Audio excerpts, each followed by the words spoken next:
mga taga Sub-Saharan Mindanao. Ako sa totoo lang, I identify as a Sub-Saharan Mindanaoan o dili naman kaya as a witch from Hogwarts region of Visayas. Mas gusto ko pa dun. Bakit ka mo? Putang ina, mas maraming traitor sa Luzon. Putang ina, lahat ng kapitalistang gago nandito. Sila din nangangapitalista sa buong lahat ng oligarko nandito sa Luzon.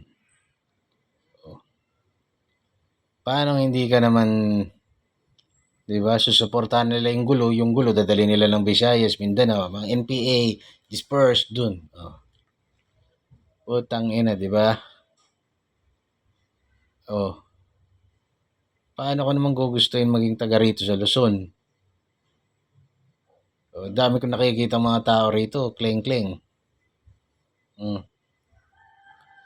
Minsan gusto ko parang pinanganak ako sa maling lugar eh. 'Di ba? Nakaka-frustrate. Isa gusto ko nang ibenta lahat ng ari-arian ng pamilya ko, lumipat na ako ng Davao eh. Pwede lang, doon na lang ako sa Davao. Kaya lang pag pinagbebenta ko 'yun o mga buitre yung makikinabang naman sa O kaya pag lumipat ako ng Davao, doon sa korporasyon ng tatay ko, sasabihin nila, dapat taga-Bataan lang yung mga nandirito. Maggagoy, no? Kahit taga-impyerno pa ako, kung may pag-aari yung tatay ko dyan at nilagay niya, may karapatan ako dyan. Di ba? May karapatan ako magtanong, malaman yung mga gusto kong malaman.